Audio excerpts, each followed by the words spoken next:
And with that, I am more than thrilled to welcome to the stage our first panel. It's a conversation that I've really been looking forward to.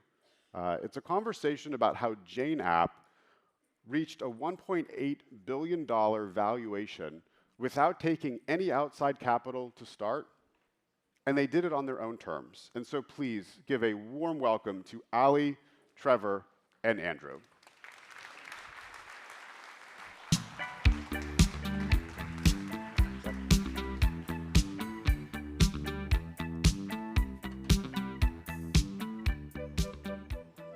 Good morning. Thanks, Joshua. Thanks to Rainforest and the Vertex team for a wonderful conference, and thank you for all showing up bright and early on a Tuesday morning. So before we head off, I want to give you a little bit of context. My name's Andrew Masawi. That helps you realize that this is Alison and Trevor. I wanted to give a bit of context about where I'm coming from in this conversation. I've been fortunate to have known Ali and Trevor for about 10 years. And I've had the privilege of serving on the board of Jane as an independent for about 7 years now. All that to say, I've had the privilege of having a front row seat to one of the more remarkable growth stories in the Canadian tech sector. And I think more remarkable than having witnessed the growth, I think what's also shouts out is the what has not changed. The leadership of Ali and Trevor's, the integrity, the authenticity, and frankly, the kind of the very complete focus and unwavering attention on the customer delight and customer and community, serving the customer and community, it has not changed. Jane, it hasn't. And some companies will actually have to trade some of that as they scale, but Jane has not. So that's why I think this is a conversation that's worth having. So I'd like to kick it off. I'd like to thank Trevor and Ali, first of all, for taking the time to come here. We're all from Vancouver, so it's a little bit further than some others. And I wanted to sort of start out with sort of a framing question, really. Take us back to the moment when Jane became more than just a side project. It is, in a relatively short period of time, it's gone from a bootstrap startup to approaching 200 million in ARR. It's got 850 staff and growing. When did it stop becoming a side project and start becoming a real business? Ali, do you want to go first? Well, I think we started Jane thinking it was just going to be a side hustle. So I had a healthcare practice, and Trevor had a marketing agency. We both ran small businesses ourselves. And Trevor sent me a proposal that was like 20 staff, and we were just going to be pulling dividends, and it was not really intended to be like the full-time thing. But I think pretty quickly that shifted. And so I guess the moment it shifted is when it could pay us. So we were both working for our other businesses, trying to making sure we could pay for our families. And then when we had enough revenue to pay us, then we just jumped full-time into Jane. So that was 2 years in. Year and a half? A year and a half in. Yeah. When you launched, Trevor, do you have a vision from a product standpoint of what Jane would be for those clinics? And how has that evolved over time?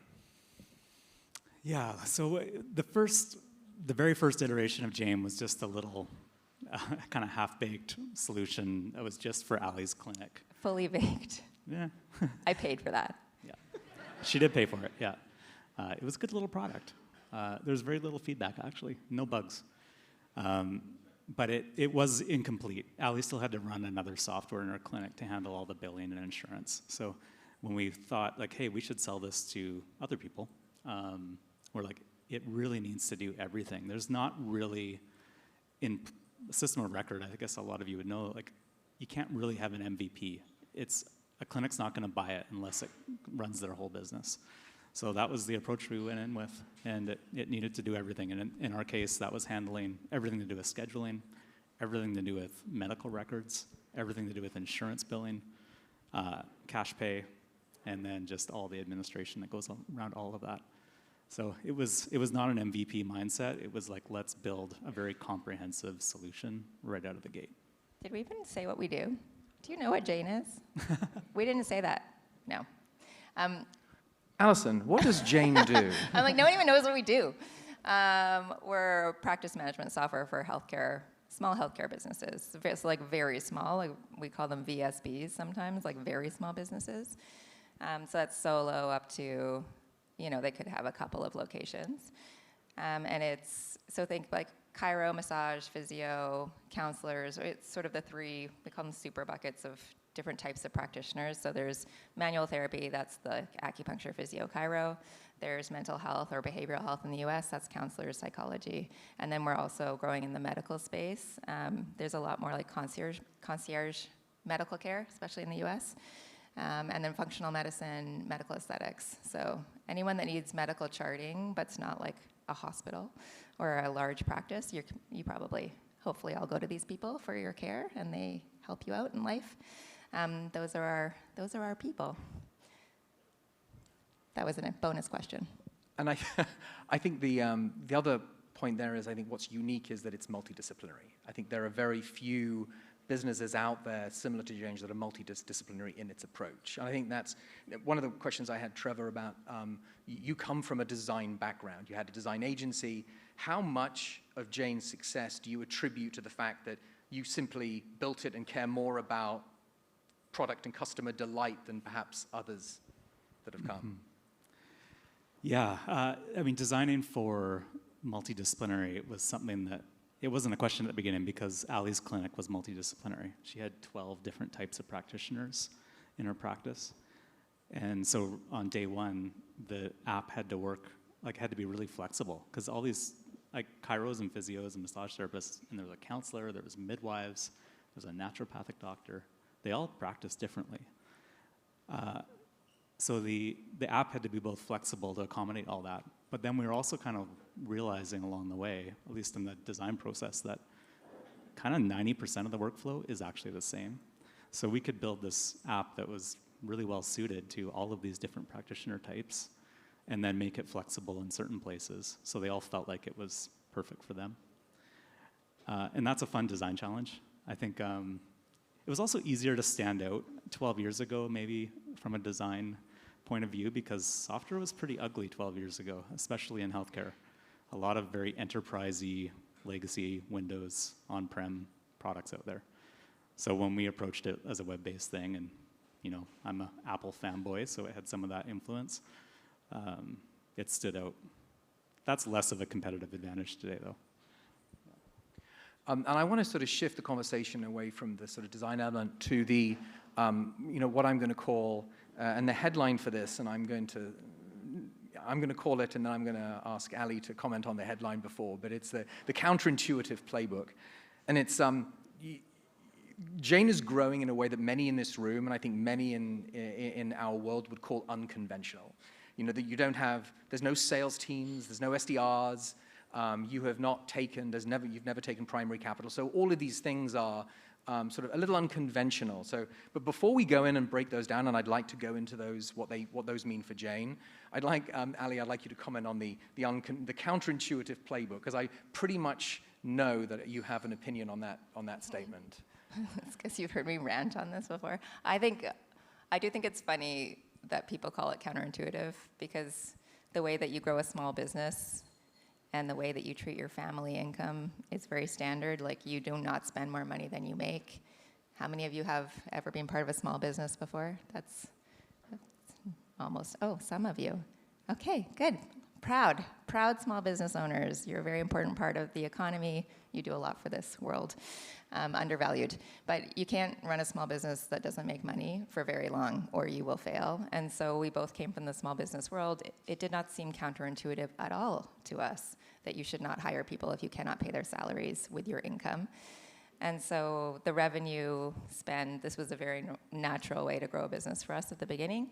And then as we learned about the tech world, which I think is the more counterintuitive world, honestly, which is spend a whole lot of money you don't have, that was more counterintuitive. We didn't even know about that. We didn't. It wasn't an option in our minds. Yeah, until later. My dad always said to me, he's like, overhead is over your head, and don't spend if come. Those were the two mantras in my household. So that was part of our mindset. So everyone's like, it's so odd how you ran your business. And I'm like, that's actually normal everywhere except for tech.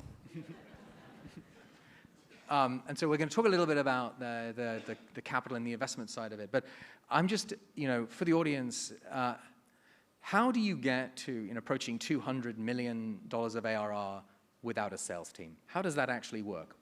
Everything is put through the customer support. So how did that evolve? Was it intentional? And how does it work in practice? Because I think that is something that possibly is quite rare across this room and indeed the sector.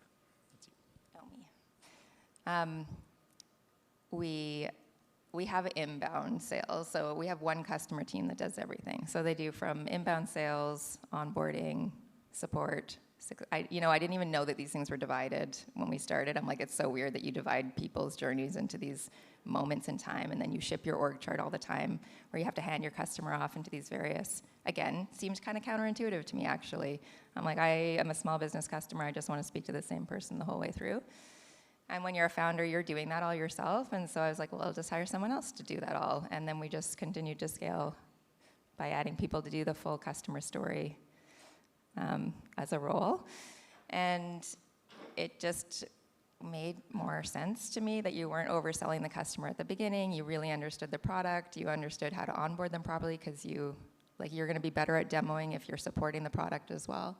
So we built it in a single team as we scaled. But mostly it's just because our customer growth has come through delight. So you build a really great product and you really support it well, and then people refer to each other. This is, of course, like an industry-specific thing for us, like small business healthcare. They talk to each other, and they like to share what's working well for them. So I think it's because we could. We were keeping up with growth. Our customers were referring to each other, so we just staffed and grew appropriately for that. I think if you're enterprise or mid-market, you have to have a sales team. Like, you can't just be like, well, the big companies are just going to come to us. I just don't think it works like that. But we were fortunate, I think, in our industry. But how do you hire for that? How do you staff it and get the scale for that? Because obviously that requires a certain profile and an individual. And I'm so interested in how you scale to where Jane is now 850, based on ensuring that each one of the team members that are interacting with the customers have essentially a deep understanding of their requirements and what it is that they need. Does that pose a challenge, just scaling that way? Yeah, I was talking to someone once and they said, oh, your team should be able to demo within like 2 weeks of joining. And I was like, what? I feel like the demo is the hardest thing to do well. Like, I feel like, how are you supposed to know everything? But it's because demos are just decks that people put up and just like run through a deck. But we're like, no, your demo, you should actually see your product. And I don't know, it just seemed like a weird, I thought the reverse was true. And so we hire people that can really care about the customer. Care is, I think, the highest thing on that team. And our head of customer is here, and I'm going to tell you, any change management takes like a lot of feelings conversations, because we have a very strong feeling customer team, which I love, because they really support the customer with like wholeheartedly. They are big fans. So we have unlimited phone support. There's no like quotas. They don't have to get off the, like, actually my favorite thing is when a customer is like, I was on the phone for an hour and they never made me feel stupid. And I'm like, I love this. I love that the customers are supported. So we scaled for that heart, which means that the business acumen side is something that you have to teach. But I actually think that's easier to teach than the heart for the customer. So they do 2 months of training before they even get on the phones. It's a very specific style of program. And then we also don't have like account reps because our ACV is too small for that. So the key for brand is brand consistency, which means every time someone calls us, they have to not want to speak to the last person they spoke to, because that's the only person who gave them good service.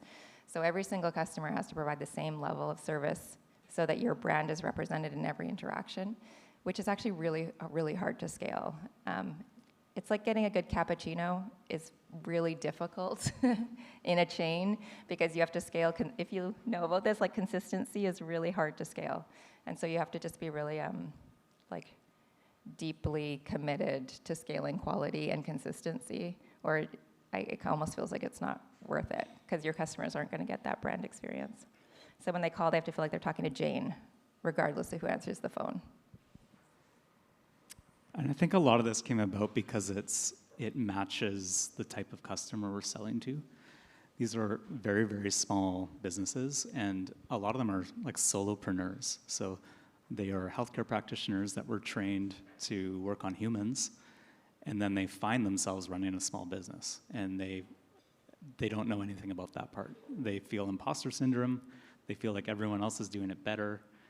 And that's just kind of where Jane had that chance to just meet them at that place and be helpful and kind of provide them some expertise on the running a business part. We can't offer them any expertise on being a healthcare practitioner, but we can on how to run a business. And that was Ali's background. Ali was an administrator of healthcare clinics, so she brought all of this amazing knowledge and little tips and tricks that we'd share with people and just give them. I think that's where I'd love to say Jane, the product, was the reason Jane grew, but I think it was the support, honestly. Jane's reputation is so strong on how we care for the customer and the way our customers feel when they interact with our team. It's the magic. I don't agree with that. I think it's both. I just don't think you can sell something that's not good, so you have to have both. It's like the product's a pass-fail, but the support pushes it over the top. So I'm going to, I don't agree with that either. Having seen it, there is a magic to it. Where I live and go to coffee shops, just as an aside, you'd actually see people on Jane, they're using it. And I will always generally go and say, oh my gosh, you're using Jane? And they'll go, yeah, I love Jane, it's fantastic. There's this kind of guttural response, which is wonderful to see. A question, was it an intentional a decision not to have a free trial? Yeah, it was. So we just felt like it was such a big deal that a clinic would choose to switch their entire system over to a new product. And at first we were like, who is going to do this? Like, what are we thinking here? And then as part of that, we're just like, well, they're not going to really get it unless they see their own data in Jane. If they just look at a demo data set, it's kind of, you can kind of get a feel for it, but it's when they start using it that it clicks. And that takes some investment. They got to import their data and choose to start using it. So that's how we started. We just said, sign up 2 weeks before you want to go live. We're going to book a date that you're going to go live. And we're going to import your data overnight the night before. And the next morning, you stop using your old system. And that was kind of our approach from day one. Even though it is self-serve, you can just sign up and start using it. But for people that were switching, that was our program. And that created like a bit of a invested mindset in the user. So they were kind of committing before they really knew. And I think that's really helped. We question if we should do a free trial. It's still a question, but I think it's hard to see the value unless you start using it. And you can't use two systems at the same time. That would be an absolute disaster. You'd have double bookings, you'd have a messy financials. You just can't. So switching to profitability, Jane has been profitable pretty much from day one. Is there, obviously in SaaS, I think a lot of people would say that's sort of countercultural. Was there a year where you debated that, where you thought, actually, you know what, let's not do that, let's burn and grow? What is generally your approach been to that profitability side of the business, running the business? Well, up until 2021, I felt like we were actually being kind of penalized by the investment community for being profitable.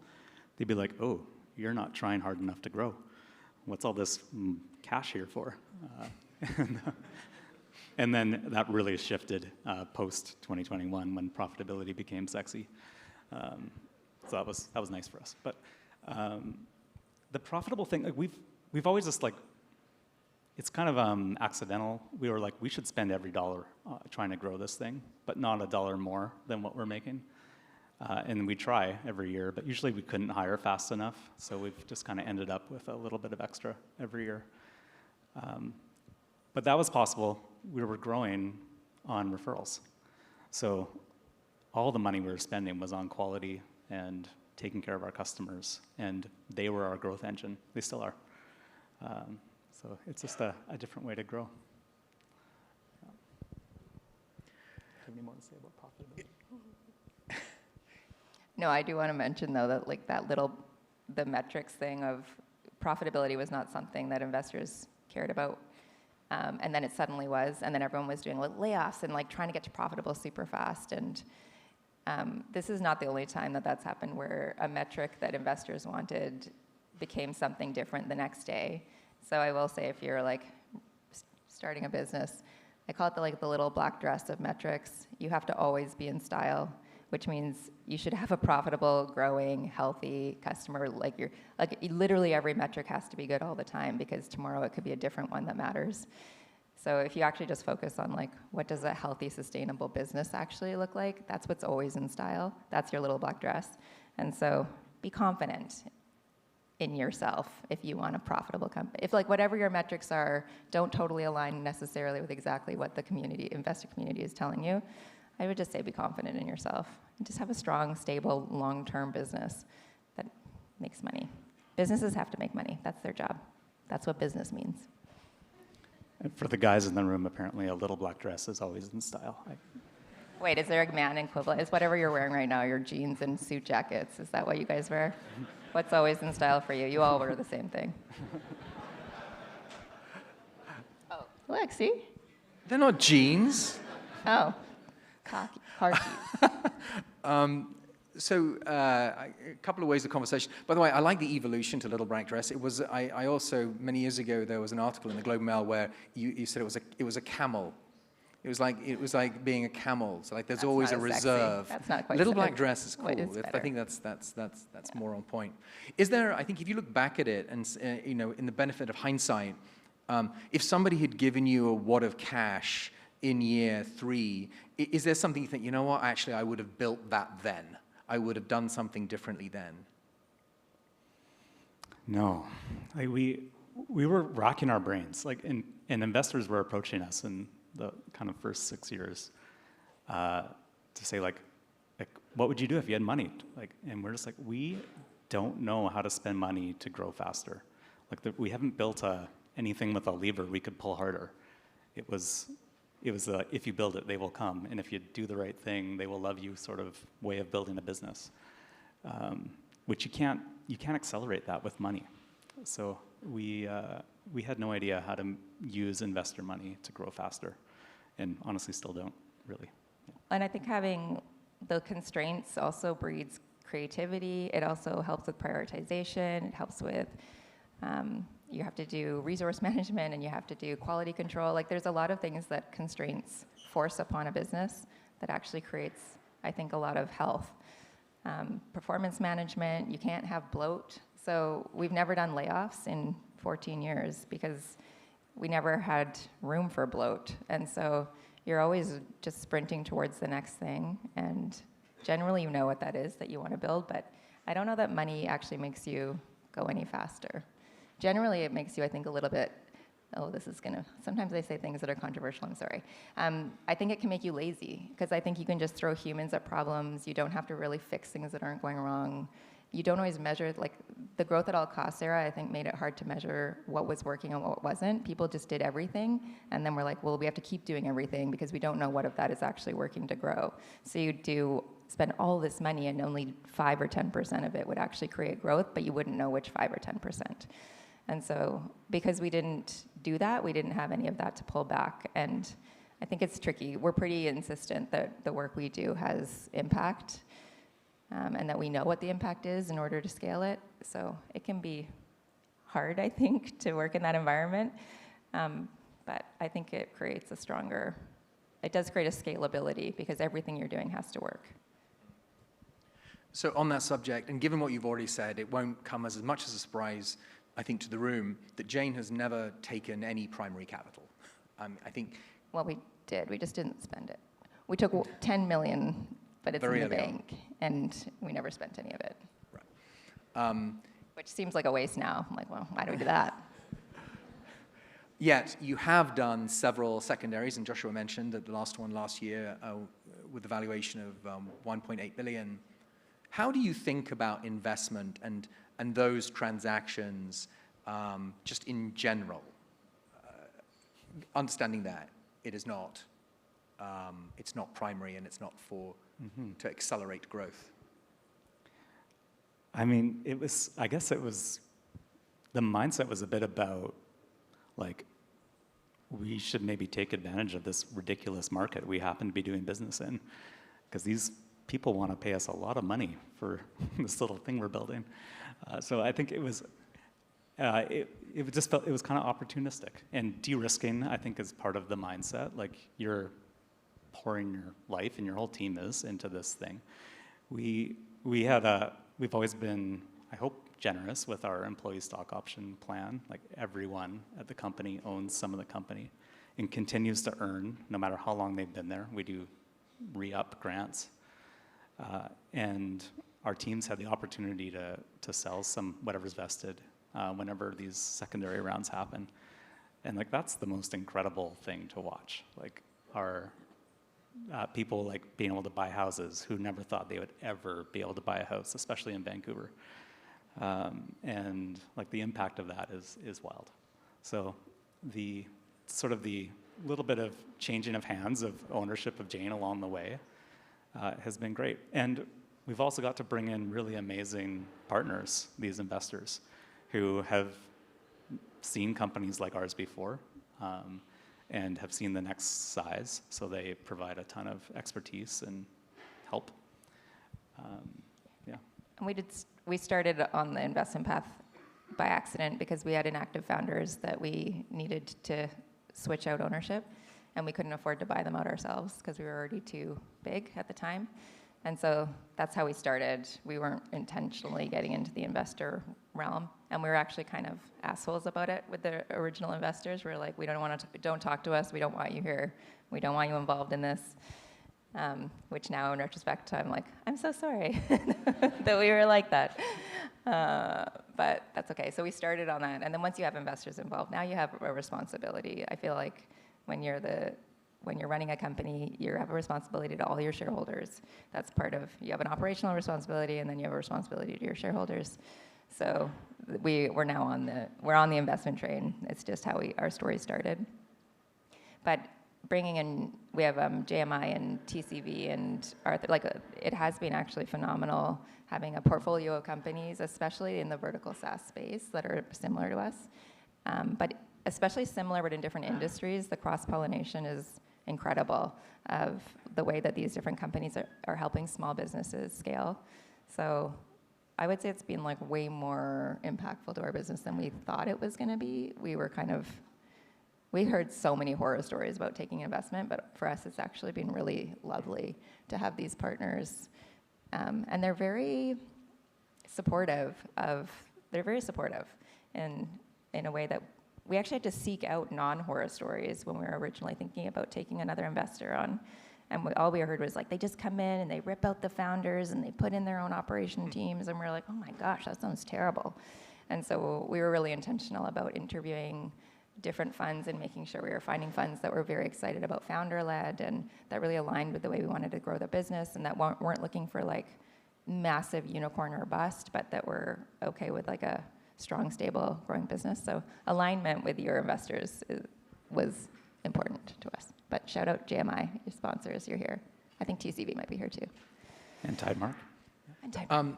We're going to just take an interlude because there are a lot of fintech founders. There's a lot of heads of payments in the room. Given the audience, I want to take a couple of minutes. Jane has a tremendously successful payment business. And I'd like to talk a little bit about, just briefly, what was the genesis of it? What made you decide that it was something that you actually wanted to bring in-house, something that you felt it was a service that you needed to just not sort of staff out, but it was something that you wanted to own yourself? And talk a little bit about how successful it's been and whether or not you expected that level of success with it. Yeah, so payments in Jane, the product, started because it made sense for Jane to handle payments. It wasn't like, it wasn't a business decision to go try to have a fintech thing.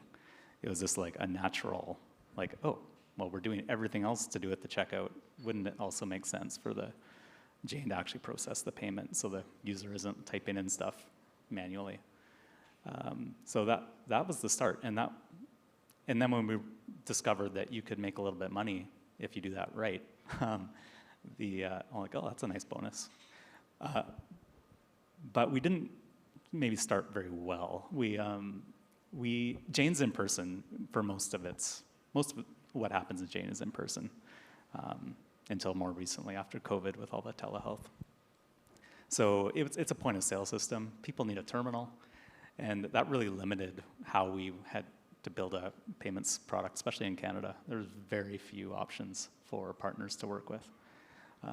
So we had kind of a rocky start with picking a small partner, which they weren't the best on the quality.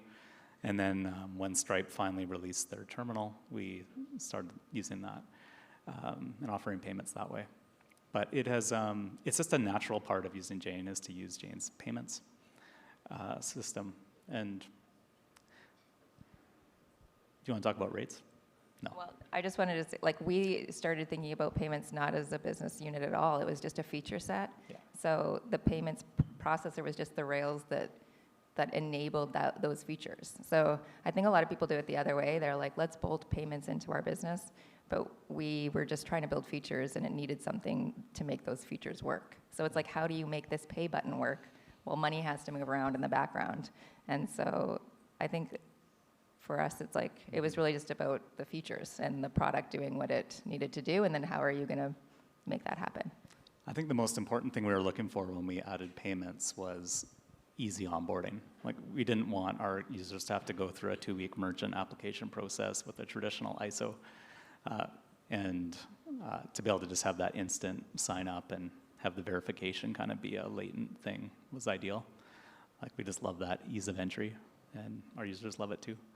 And it scaled really easily. Like, it grew to 30% of revenue with maybe a team of 3 people kind of thinking about payments. And now it's a little more than that, I think, percent-wise. The volume or the revenue? The percent of revenue? 36%. 36, yeah. Andrew's our interim head of payments, although we just hired Emily, who's here. Mm-hmm. It's Emily's like third First day today. Yeah. Third? First day in person. Fourth day. Fourth day. Welcome, Emily. Yeah. Okay, so in the interest of time, I want to get to, I can't sit here talking to co-founders of one of the most durable vertical SaaS businesses without talking about AI. AI is what's on everyone's mind right now, and rightly it should be. So what does it all mean for Jane? And Trevor, I'm going to ask you, what does it mean for Jane, and what are you doing now different than you were doing last year, as an example? Mm-hmm. Yeah, this is fun. This is exciting. It kind of feels like getting pulled back to the beginning again, where we get to innovate with new tech, which has brought a lot of good energy into the business. I love this part. So our journey with AI so far is kind of, a year ago, we built like the market sort of indicated a few things that we just needed to do right away. So healthcare immediately adopted this idea of ambient AI, like the AI scribe type products for handling documentation. So that just became immediately obvious that, well, that's something Jane should just do, because we could do it better than any partner could do, because we can have that be more integrated into all of the things Jane does. So that was the first thing we built, and our users, it's fascinating. Like, our users are typically like really slow to adopt new technology. Like in healthcare, you could be like 5 years behind, and you are like cutting edge for healthcare. Yeah, like they're just getting onto Instagram. Yeah, they're mostly on Facebook. Let's put it that way. Yeah, but this was the exact opposite. Like, people just, there's something about, because AI is just so intuitive, it's so non-technical as from the user experience. Non-technical people adopt it quickly. So really quick product market fit there, which is very cool. But that's just a feature, right? And the thing I think we're all wondering about is like, well, what does AI-driven software really look like? Like, I don't know if anyone's figured that out yet. I don't think so. I think we're all trying to figure that out together. And I think the most important thing right now, being a 12-year-old company, is that we don't end up in the innovator's dilemma where we are still optimizing for our original business model and we miss the new one. So we're trying to think about this as, I think a lot of things about being a system of record for small business is actually a safe place to be, but we're still thinking about it like it's an existential threat. And like, what is the boldest way we could think about this and reinventing the product from an AI first perspective? And it's fun. So we've dedicated a good chunk of our R&D to this. We're building some really interesting things.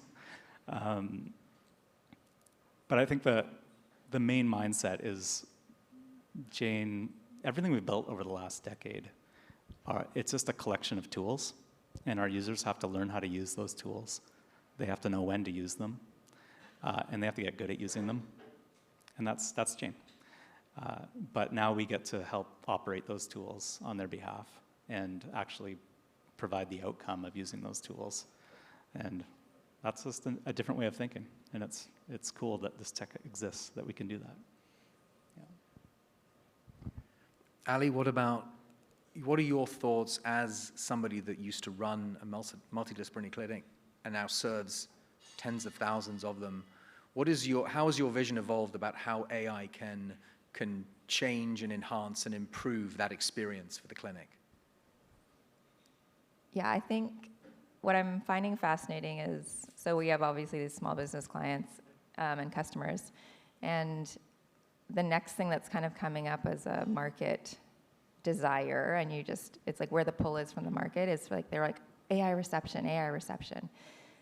And what they mean when they say AI reception is like, they want the phone answering, but they didn't want to hire a human to do it before, because you could always get virtual human reception, but they weren't using it because it was too expensive. So I think in our small business customers' minds, this AI is like an opportunity now to expand what is offered to them through a software at a lower price than it would have been to have a human. And so small business, some of you put up your hands, margins are really small. I'm like, you don't open a restaurant, you don't open a clinic unless it's a passion, because their margins are tiny. And so anything that we can do to help provide more help to these healthcare practitioners is like my dream. I'm like, can we increase their margins? Can we make it easier for them to run their businesses? My mom is a physiotherapist, and I was raised 3 teenagers. She bought a clinic, even though she shouldn't have. She should have worked in a hospital. She is not a business owner. She does not love it. But she did it so she'd have more flexibility around raising kids. But she would work all day as a clinic, like as a practitioner, and then she would be doing payroll, and she'd be trying to run her whole practice around that in the evenings. And so I actually tell my team that sometimes. I'm like, you're talking to my mom. When my mom calls, you better be nice to her. Like, that is our customer.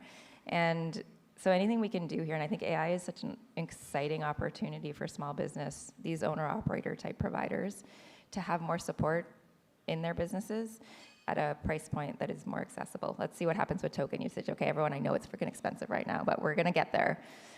So this whole like shift into software is now, like, tech-enabled services. This used to be a thing, and I was like, how is that ever gonna happen? Like, the tech is not there. So there was all these businesses that were launching, and they were like, we're doing it with humans, but then we're gonna automate. And I'm like, you can't, like, I don't understand how you, like, what technology do you think you're gonna use to do that? Like, machine learning is not good enough.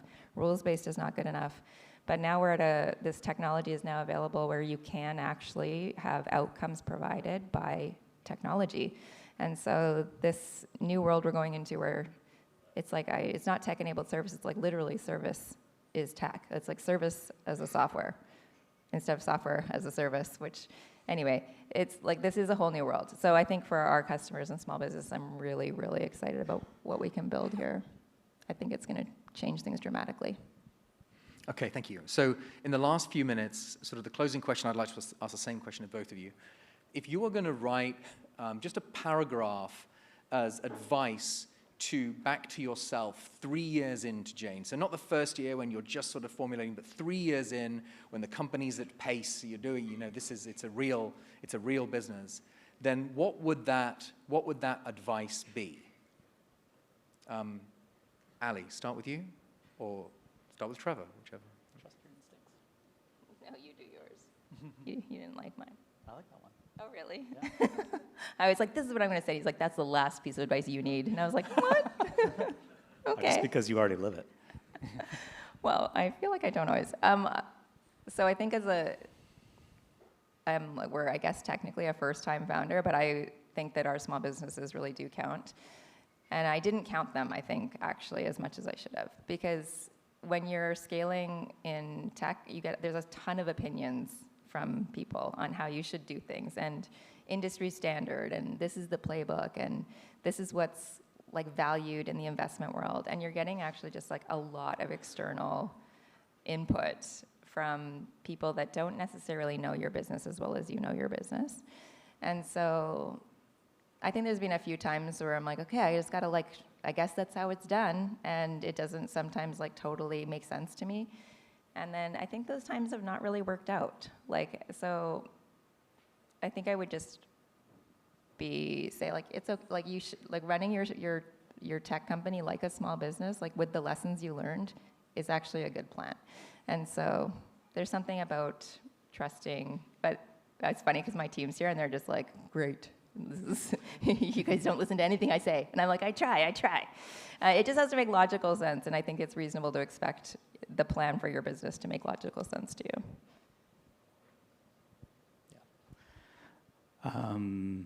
I think when your business is growing really quickly, you're so focused on just building the business, and especially in those years when it's like doubling.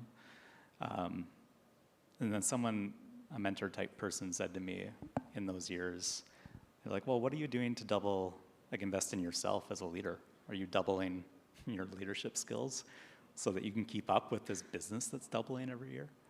And I thought that kind of stopped me in my tracks. It was really interesting advice. So I think it changed my mindset about learning more and spending more time at things like this. And yeah, that was good advice.